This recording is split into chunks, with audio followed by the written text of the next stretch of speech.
just because they were loved, just because they were touched, just because they were held and given food. Like, those are the only real things that mattered. And you could start seeing a huge turn in their lives. Welcome to the Less Stressed Life podcast, where our only priority is providing those aha moments to uplevel your life, health, and happiness. Your host, integrative dietitian nutritionist Krista Bigler, helps health-conscious women reduce the stress and confusion around food, fatigue, digestive, and skin issues at lessstressednutrition.com. Now, onto the show. You know, I've really spent some time reflecting on my own phases of burnout this year and past years, and I know I'm not the only one that has gone through or goes through these peaks and valleys. And while sometimes you need lows to appreciate the highs in life, some valleys are pretty difficult for both your mind and your body in a very literal physical way. This year, I'm feeling really pulled to help others work through burnout, nourish their adrenals, mind, body, and spirit, and have some incredible things in store to help you feel refreshed and renewed. I invite you to take my quiz, Are You Approaching Burnout?, to assess your stress resilience and find out more about how to help you overcome it. Go to kristabigler.com/burnout to take that quiz, and it'll also be in the show notes.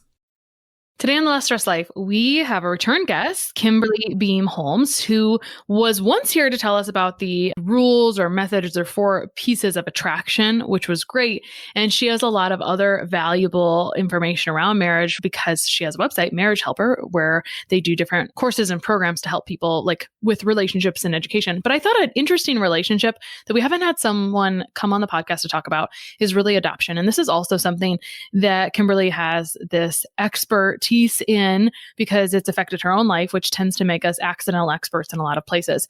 So Kim has her master's in psychology, and she's the CEO of Marriage Helper, as I mentioned, and creator of Pies University. Her videos, podcasts, and following reach over 250,000 people a month who are making changes to become the best that they are. She's working on her PhD in psychology right now, and she lives in Franklin, Tennessee with her husband, Rob, and 2 beautiful children from India. And we're going to talk about that process. So welcome back, Kim. Thank you, Krista. I'm super excited to be back with you. Yeah. So I'm super excited to just hear about your journey to adoption, because I think this is something like, I'm sure there probably is someone's 101. Someone has created a website and there's a 101 here, but I think this is interesting, unique, and I think people come to adoption for different reasons. So I'd love for you to just tell us how this happened, how this was stirred in your heart, how you and Rob came to adoption. So take it away and tell us about why and how this happened. The earliest really important memory that I have in my life was when I was 6 years old, and my parents were taking me on a cruise. So they went on a yearly cruise. It was a whole thing they did. And anyway, I started going when I was 6. And so this one year we went to some of the ports were like Belize and the Bahamas. Well, we also went to Honduras. And so when we were at Honduras for that day, we were doing a river safari cruise and we walked the beach a little bit, picked up seashells, and we were heading back to the ship. And as we were heading back, there were 3 other kids, Honduran children, who one was a little bit younger than me, so maybe 4 at that time. Another one was about my age, about 6. And one was a little older, maybe 9 or 10. And they were selling seashells. I mean, I remember I can see them as clear as a picture to this day in my mind, how they looked unkempt, like their clothes were dirty and ratty. They didn't have any shoes on, and they just had all these seashells in their arms and they were selling them. And they went up to my mom, and my mom bought 3 seashells. And if you knew my mother, she is a frugal queen, like yard sales, bargain bins, like all of that stuff is how he grew up. So she does not let go of George Washington's face on a dollar bill until his face is blue. Like, she is clinging to it. And she just bought these seashells. And I'm thinking, we have like 20 in your purse from where we were just on the beach earlier. Why in the world did you just buy that? And when the kids left, I asked her, why did you just buy those seashells? And both my parents looked at me and they said, Kimberly, these kids don't have a life like you have. This might be their only chance to help food on their table for their parents or for their family at the end of today. And so we're buying their seashells because we want to help them. And at that moment, I remembered everything I had at my house, like back at my house, all the toys in my closet, how I had my own bedroom, how I never had to think about where food was going to come from one night. Like that was not my reality. And that moment made such a profound impact on the rest of my life because it opened my eyes to the rest of the world. It opened my eyes to need that was there and profoundly put that impact or that desire of eventually wanting to adopt on my heart. So I didn't know that at 6 years old, but I knew that I had a passion for wanting to help children starting when I was that young. And so as I got older and went into middle school and high school, I would go on trips. I would do volunteer things like like, I always think it's funny for me to say this because it sounds like I'm tooting my own horn. Like, I'm like, look at all these things. And it's totally not. Like, I'm sharing the one good thing about me. But there was something in me that loved that. And so when I went to college, I really wanted to go to India. Like, specifically, I had a super strong desire for India. And my college had a lot of mission trips and volunteer trips, but they didn't have any to India. And so I said, well, I'll make one. Like, I was a freshman. I'd never been to India, and I decided I was going to figure out how to get there. So I looked in the local area. I found ministries or organizations that did things and had partnered with India and started a mission trip. And during my sophomore year of college, I went to India and spent 3 weeks at an orphanage with a group of people. And when I got back, like, it was solidified in my mind that one day I would be adopting children from India. It was going to happen. It was also the week after I got back from India that I went on the first date with my husband.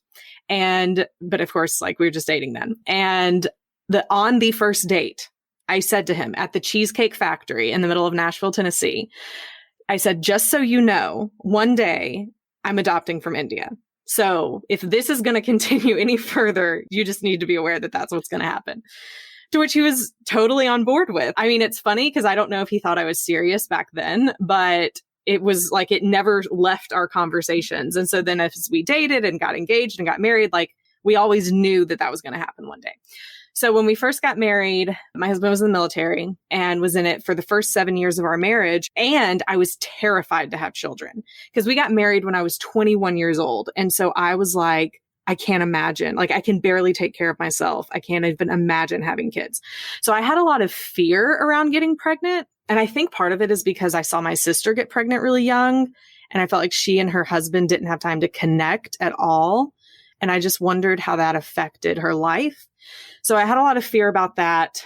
Anyway, that's just what it was. I also had a really terrible experience. So, like, this is a total side note. I wish someone had explained to me how hormones, like female hormones, were impacted by birth control way earlier in my life. Because what I ended up doing was getting a Mirena device, like the IUD. Mm-hmm. And since I'd never had kids, they had to dilate my cervix to insert it. And like, I've never had kids at this point, so I don't know how to compare it to childbirth, but that was so painful. I remember I passed out right after they did it. I couldn't stand up. Even trying to walk to the car an hour later, I was like, my husband had to pretty much carry me out of the doctor. Like, the pain was so immense for that. And so there was just a lot of like, I don't like this. Like, I don't like the feeling of what, like, it was very invasive to my body, like that whole thing. And it put a lot of fear in me as well. So I had the Mirena for a while while we were in Korea. I finally got it taken out because I was having like terrible acne and terrible symptoms. So I got it taken out. And then anyway, fast forward, my husband gets out of the military and we're deciding, what do we want to do? Like, do we want to start trying to get pregnant? Do we want to start adoption? Like, what do we do at this point?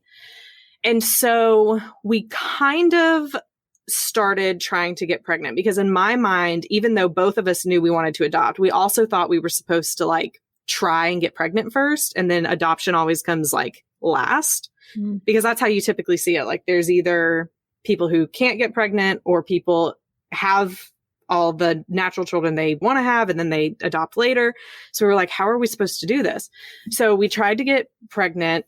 I couldn't get pregnant. We kind of started going to a fertility doctor. And when they said that, like, how much the treatments were, both of us just looked at each other and said, this just doesn't seem right. Like, I have friends who did the IVF, like they did all of and that's what their heart desired. And I support that 100%. But for us, we were just like, this doesn't seem right. Like, doesn't seem like we want to spend this kind of money. And it's not what our hearts are desiring right now. And so we were like, can people adopt first? Like, can we even do that? So we started looking into the adoption process. We knew we wanted to adopt from India. We had no idea how to adopt from India. We didn't know anyone who had ever adopted from India. And a couple of weeks after we'd said, we're going to start looking into the adoption process, we met a couple who was finishing their adoption from India. So we asked them all about it, and they gave us their contact information of the people that they were working with. And that is what started us in actually getting into the adoption process. And we ended up finding an agency and talking to them. And when we were talking to the social worker there, we said, we really think that we want to adopt an older child, like an older girl, because I kept having dreams about like a 4-year-old girl. And I remember that social worker said, you don't want to adopt an older child. There's going to be problems. He or she is never going to attach to you. Like, that's not what you want. You want to get them as young as possible. So you like put down that you want less than a year old, because that's going to give you the best opportunity for your children to attach, or your child to attach. And we were like, well, okay. So Rob and I went home and talked about it, and like, she's the expert, right? Like, she knows what she's talking about, but it still didn't feel right to us. And then over the next couple of weeks, as we were still kind of talking to her and still kind of talking about, just the adoption in general, then I started having dreams that there were 2 children. My husband and I started talking about there being 2 children. And then multiple people in my life were like, have you thought about what if you end up getting 2 children? Like, all of this unrelated to each other. And we were like, I think we're called to adopt 2 children. So then we went back to this adoption agency and that social worker and said, okay, so we really want siblings. And they said, we can't even take you as a client if you want siblings, because it's so rare and it's so unlikely to happen. Like, we're not even willing to take that on. So then we had to find an adoption agency that was willing to take that on. And we did. So we did finally find an amazing agency that said, if you feel like siblings are what is on your heart and what is meant for you, then we believe it too. And we will go with you on this journey as long as it takes for you. And so we started that process and like the home studies and all that stuff. So when you're adopting, you get to a point where you, at least with India, and every country is different that you're adopting from, including the United States. So you get to a point where you put on this sheet of paper, it's a very strange experience. You get a sheet of paper that says what you're willing to take and what you're not willing to take. And it's heartbreaking. So it's heartbreaking because you're like, I'll take them. Like, I just want to love these children. And then there's this logical part of you, and the adoption agency has really helped us through this, of saying, you can't say yes to something. Like, you need to be really sure that if you got a referral of a child who had major heart disease, like, do you have the capability to take care of that? Because that child needs to be put in the best matched home for them to get the medical care and attentiveness to them that they need. And so we kind of went through this list saying like, yes, we can handle this. We can accept this, or maybe, or this is not a good, like, this kind of medical condition would not be a good fit for us at this time. And we put yes to more things than not. And then at the end of it, it says, what ages are you willing to take? And so we said 0 to 5, and we wanted siblings, and that's all we specified. Then the waiting process kind of begins. So after everything gets approved and you tell them what you're looking for, what you're waiting for, what you're willing to take on in your home, it gets put into the system. And then someone starts looking into that system every day to see what comes up, like which children could be matches for you. And it took us, which sounds like a very short amount of time compared to how long it did take a lot of people who we knew that were adopting from India at the same time. But from the time that we finished all that to the time we got matched with our children was 4 months. And I will say it was the most grueling 4 months of my life, because every day I was thinking about and dreaming about and praying for these children that I had no idea what their faces looked like. But I loved them. I yearned for them. Like, almost every night we would lay down in bed and I would just turn to my husband, Rob, and cry and say, where are they? Where are they? Because you didn't even know how to prepare, because we didn't know what genders they were going to be. We didn't know what ages they were going to be. So we couldn't go like buy things for them as much as I wanted to.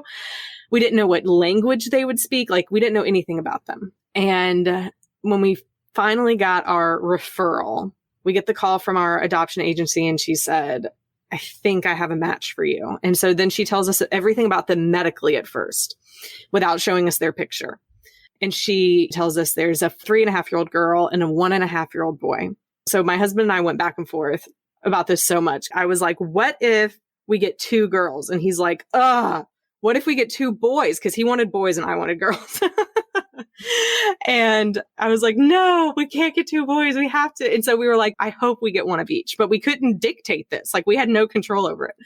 But in our heart of hearts, we really believed that there was an older girl and a younger boy. And so when they called and said there's a 3.5-year-old girl and a 1.5-year-old boy and they're siblings, and they have, like, she wears glasses, and that's considered a special need in India. And the son, like, he had failure to thrive. So he had been in the hospital a ton in the first year of his life, and just like gastrointestinal issues. And he was on antibiotics a lot for just different, like, digestive issues and things that he was having. And he was marked as failure to thrive. And so both of them were marked as developmentally delayed, like significantly developmentally delayed. So our daughter at that time was 3.5, and they said she could speak 10 words. Our son was 1.5 years. He could not speak. He did not have affect. So he wouldn't, like, return smiles or anything, and he could not walk. And so my husband and I took all that information, like, they sent us the email. We saw their pictures. We saw their medical information. We looked at it for a couple of days. We had some medical adoption centers look over the referral, and the adoption doctors that we had look over the referral. She said to us, Kimberly, we never see referrals this amazing. Like, there was a lot of information. We had a lot of medical history on them. And she said, like, we have no reason to believe that there would be anything that are red signs, like diseases they may have that you wouldn't know about until they get here or anything like that. And so after talking about it, praying about it, we accepted the referral. And I said earlier that the waiting to be matched was the worst 4 months of my life. But after you know what their faces look like, and you know where they are, and you know the situation that they're in, those were the worst months of my life. And so it took 6 months after we knew who they were for the rest of the process to happen, which in the grand scheme of things is super short. Like, adoptions can take 2 to 3 or 4 years. And ours ended up, from start to finish, was 13 months. But in that last 6 months, my daughter had a birthday. She turned 4. We had Christmas here. My son had a birthday. He turned 2. And I felt like we were missing every important part of their lives. And it killed me. So they were in Mumbai, and I pulled up, like, the Mumbai weather app on my phone. I added it to my things that I could see. And every day I was looking over to see what the temperature was and everything. And Mumbai, almost every day, it would say unhealthy air quality. And I just remember thinking, like, we have to get our children out of there. Like, they can't even breathe healthily. Like, this is where they are. They had a monsoon at one point, and we were just praying that our kids were okay. So all this stuff happened. And I was so mad about how long it took, like, just internally. I was angry. I was frustrated. And so in February of 2019, everything, like, because there's just paperwork. During those last 6 months, it's just paperwork, government paperwork in India and in America. It takes for freaking ever. It's ridiculous. And we had to pass court. So we had to pass court in India for the Mumbai and Indian courts to acknowledge that we would be their parents and they would be our full naturalized children. Did you have to go there for that? We did not. Some people do, depending on the state in India that their children are in. Some people have to show up for court. But since Mumbai is more of a progressive city, they have a pretty good court system. And so anyway, after we passed court, we were able to travel and go and meet them and get them. So the first time we ever saw our children was the day we were bringing them home. It's the first time we ever saw them in person. And so we got to the orphanage, and here's the really crazy, like, juxtaposition of it. So we get to Mumbai a day early, and we spend that day just trying to wrap our minds around the fact that our lives are going to completely change literally overnight. And so we go to bed at 9:00 thinking we're going to get a great night's sleep. We're going to wake up. We're supposed to be at the orphanage at 10 a.m. the next day. And we're staying at a Four Seasons, a super nice hotel, because it was the closest one to the orphanage. The orphanage was literally a block away. That's the closest hotel, which is just the irony of it. So we go to bed at 9:00, and I always wondered, like, how do people sleep the night before they're about to meet their children for the first time? even if they're just pregnant and they're going to deliver, like, how do you sleep? And I think I figured the answer is you don't, because we didn't. We woke up at midnight, just like ready to go, jet lag, plus you're about to become parents and meet your children for the first time. So from midnight to 10 a.m., we're just like jonesing for the time to pass. So finally 10 a.m. comes, we get to the orphanage. We go and we meet with the orphanage director for 30 minutes before they bring the children in. And again, like, we have not met our children and we don't even know if they know that they're leaving today. Because I had other friends who have adopted from India that I met along this process. And they had told me about their experience when they went to get their kids. Their kids had no idea that they were leaving that day. And it was a very difficult process. So you just don't know what to expect. And so we spend 30 minutes with the orphanage director. He's telling us about them, about their schedules, about what they eat. And I remember the last question I asked him was, did they know that they're leaving today? And he said, oh, Kimberly, they don't just know that they're leaving today. They're excited because for the past 6 months, the amount of time that I was throwing a fit about, for the past 6 months, every single week, we have been meeting with them, showing them your pictures, showing them pictures of where they're going, pictures of the plane that they're going to be on. And we've been explaining to them exactly what's about to happen.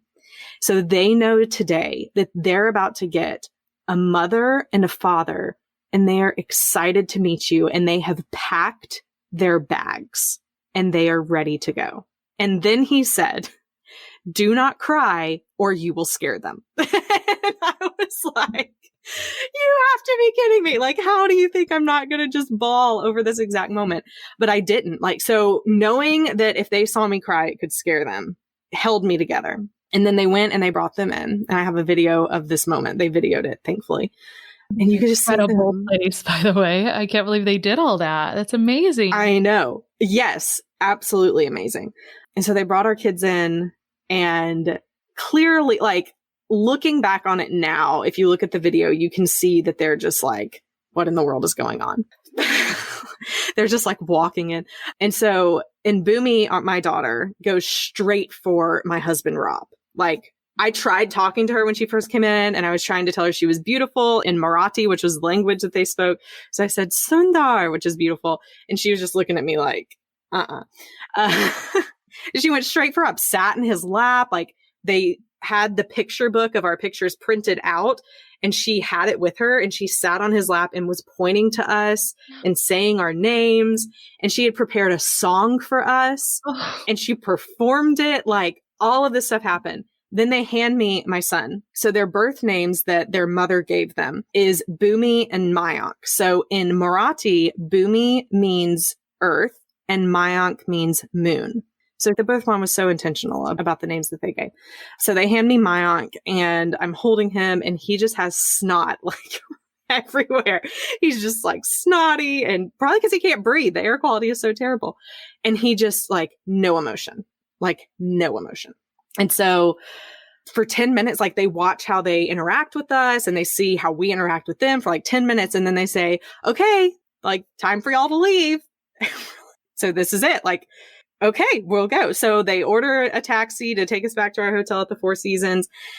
The kids get in the car. Like, you can definitely tell they're timid. They're apprehensive. Like, they don't know what's going on, although they've been told what's going on.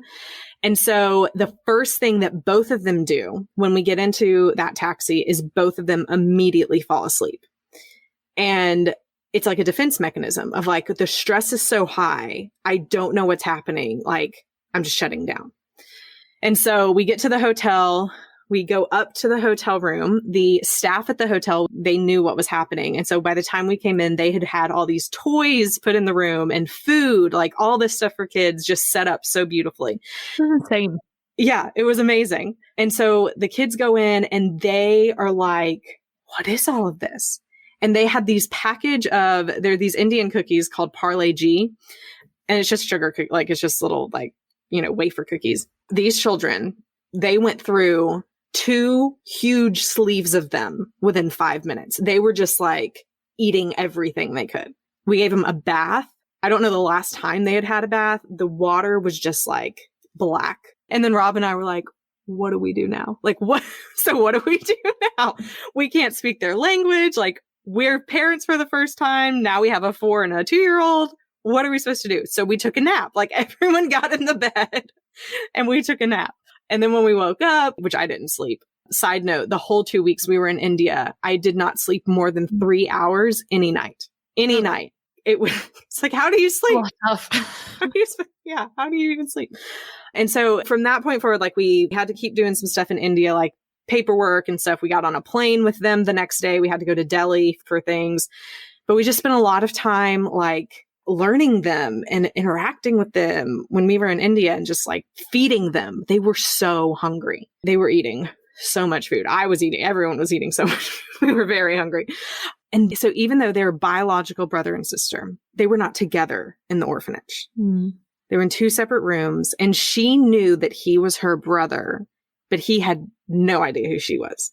And at least for the first 7 days, he was just no affect on his face. Like we remember when he started smiling, it was about a week into it, when we were playing with them, like they were playing in bed, Boomy would reach over to him and like tug his ear to just annoy him.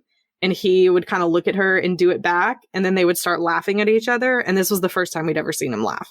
Like, why do you think that? I mean, probably like, why is that? Yeah. So one of the things they told us at the orphanage was that they did not hold them. And they said the reason they didn't hold them was because they didn't want them to attach to the caregivers at the orphanage. And it was a great orphanage. They really were. Like, there's been some horror stories I've heard about orphanages. This one was a good one, but they didn't hold him. And so think about it. He was born, his mother surrendered him at birth. So he never had her. And then he was immediately put into a hospital and given like treatment for stuff. And then at 5 months, he was back in the hospital. And he just didn't get, because when you look at attachment and attachment theory, the way that children learn that they are safe and that they are loved and that they are heard and seen is through connection. So through eye contact, through physical touch, through their needs being met. And I believe his needs were being met. So I believe he was given food and, medical care, but he wasn't looked at. Like he wasn't the apple of someone's eye. He didn't have that. And so even like the first 3 months after we brought them home, both of them had 2 very different attachment styles. So Boomy had an attachment style of, I will do anything to make you happy. Like I'll perform, I'll help you. Like I will do things so that you'll love me. That was kind of how she was very obedient. She was very astute to what people might need. And she just wanted to like laugh and make you laugh. Like that was how she was. He was the polar opposite. He was the like, I don't trust you. And I don't trust you to care for me. Mm-hmm. So we had to prove it to him. It took 3 months before he would look me in the eye. And the only way I could get him to look me in the eye was by holding food in front of my face. So I remember just like taking Cheerios and holding it in front of my eye until he would look at me, just like a quick look. And when he would look, I would smile and then I would give him the Cheerio. And then it took probably another month or 2 after that before he could mimic my facial expressions. So these are things that babies do, like when they're, a month to 3 months old, like they start learning how to do that. And he did not do that.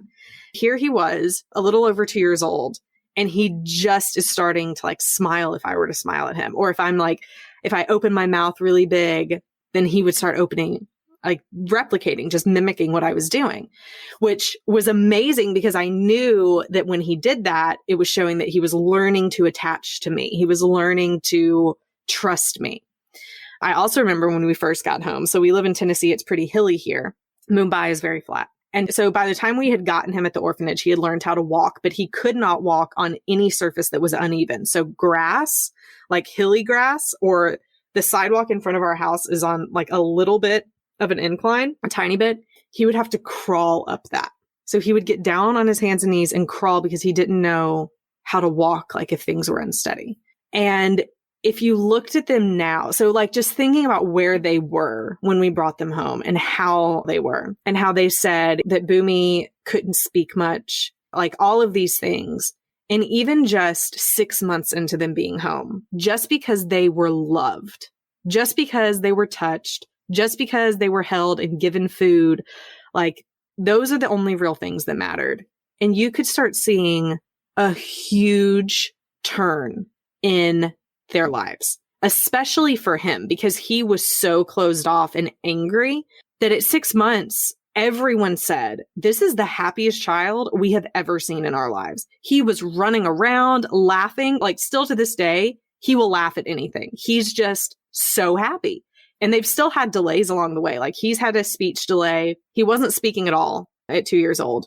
And he didn't even really say his first words. I think he said he loved the word shoe for a while. And then it was dog. But it really wasn't until like 2.5, 2 years and 9 months that he started speaking.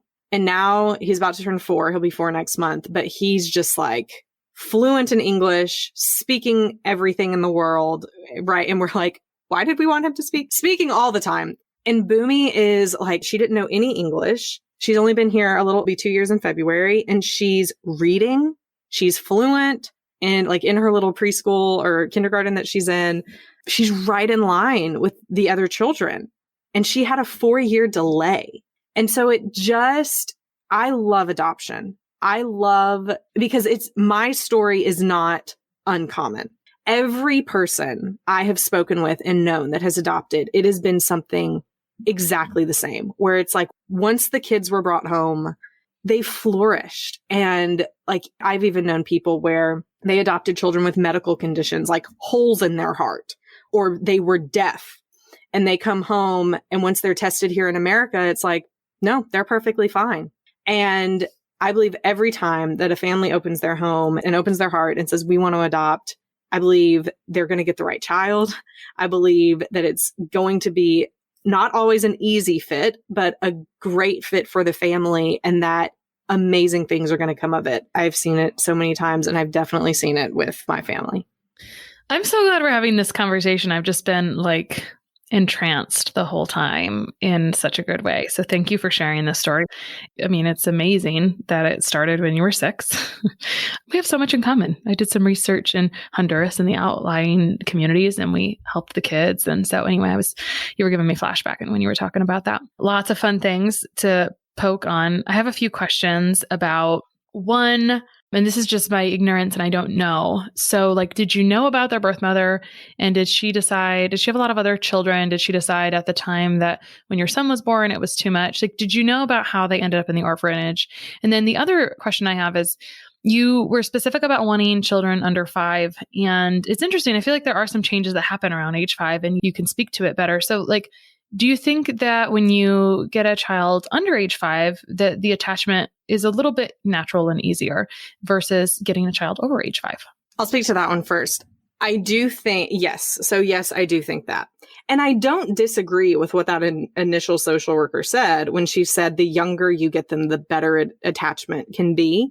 I mean, I think that's right. But I don't think that should dissuade someone from adopting a 4, 5, 6, 7, 8-year-old. It's just you have to be more intentional about the attachment. So that 5, 6 age range, they're still younger to where they can be put into some different environments and make that change quicker. And there's more time to build trust with them. And I think they're a little more amenable to it. Whereas if you're getting into that more adolescent stage, then they're going to have more memories of hurt or feeling rejected or being alone. And that is what makes attachment harder. It's that, what are the stories that the children are bringing with them into the family? And how can you help them rewrite those stories? And that's really what it is. And there's some situations where it's much harder than others. Like I have a friend that adopted from Haiti. And by the time they brought her child home, I mean, she was like 8 or 9 years old. And she had memories of being abused by her parents, of not being fed. And so clearly she's not going to enter into this new adoptive home with positive feelings of what a family is, because she hasn't had that before. You're going to have to really work at going overboard at showing that child they're safe, they're fed, they're heard, they're seen, and not forcing it on them either, because that could cause them to push back on it even more. But yeah, like it just takes more intentionality. So that's the answer to that question. What was the other question you asked? I asked about if you knew their birth mother at all. Or how Oh, they ended yeah. up in that orphanage. Yeah. So, yes, we know a lot about the birth mother, especially medically, because she surrendered Mayank from birth. So all of those hospital records were there. So we know that she has other children, but I have no clue where they are. And we know that before she got pregnant with Mayank, that she lived in a home with Bhumi for battered and trafficked women. So there's some assumptions there as to what their life was like and to how she maybe got pregnant a second time or, multiple times. So I just wish I knew what Bhumi's first 2.5 years of life were like when she was with her mom and they were in this place. Like, what did she see? How did she eat? Like, what was her daily life like? Of course, she has no recollection. But she even now, if I ask her about India or the orphanage, the first memory that she has is the day we came to get her. And that's not always true. Like, I have another friend that adopted siblings, and the older sibling, for them, it's a boy, and he remembers everything about the orphanage and everything about his mom, like his birth mom. And he tells her stories about what their life was like before being adopted. But for Bhumi, it's like, she has no idea. And I'll show her pictures and she's just like, I don't know. I have no clue what this place is. I have a couple more questions. So you know about attachment, and from me hearing you talk about it, I learned more about it from you talking about it. So I feel like you have education and history that helps maybe here. So how do you recommend someone else prepare if they're also feeling similarly, like I would like to adopt an older child?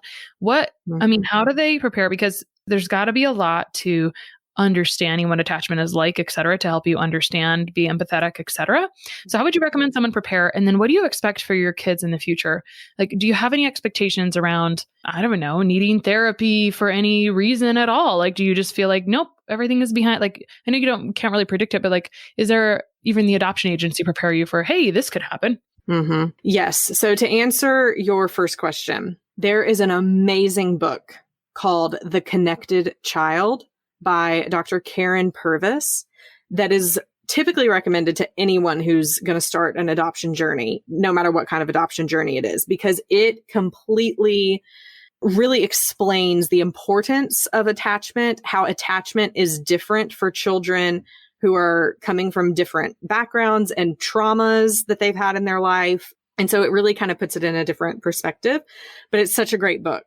So I highly recommend that. And in that is where I really learned. So I knew about attachment style from like my psychology background and all of that stuff, but it was more of a technical understanding of it.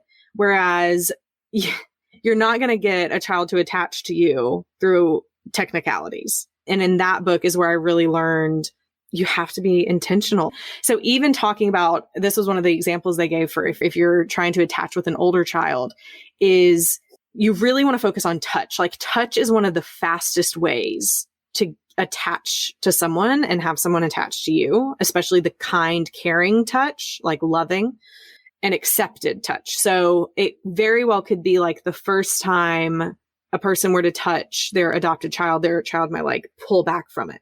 Well, you don't just want to keep trying to touch them. Like, you have to get it to where by the time your skin hits theirs, there's a calmness to it. So some of the ways you can do it is by brushing their hair. And that way they're not even looking at you, because like touch plus eye contact is a more intimate level of attachment. So even if you can just touch them when they're not looking at you, like that's step one. Helping them put lotion on, like doing things that they kind of need done, helping them get dressed, feeding them. Feeding them is another huge one, because they need to know that they're safe and that they have what they need. Like, all their physiological needs are met. So food, shelter, all of those things are ways that you can get to them, because you're doing everything you can to underline the message, I'm here for you, period. And you have to actually be there for them in order to do that. So you're attuned to their need. You're giving them what they need. And you're basically building up trust to ask for permission, even though you're not verbally asking for it, but you're asking for permission to be able to touch them, to be able to care for them to trust you. Like, you're showing them that you're earning that trust from them. That's what attachment is. So The Connected Child is a great book. As for my kids, when we went to get them 2 years ago, like, I wrote a letter to both of them the hour before we left for the orphanage and just put all my thoughts and like desires for them and fears about whether or not they were going to like me or love me on paper. And I'm sure one day I'll give those to them. I was expecting that we might need family therapy earlier, like bringing them home, because you just never know. You never know what kind of trauma they might have experienced or how they might react. Like they could have both been very violently angry, and that's normal. And so when that happens, or if that happens, the answer is not, oh my goodness, like we've got to discipline this, or oh my goodness, we have to, like we made a mistake. I don't believe those are the answers. The answer is this child doesn't feel safe. How can we help them feel safe? And so therapy is helpful for that. So do I believe in the future? For my children, and every case is different and every child is different. I mean, every situation is different.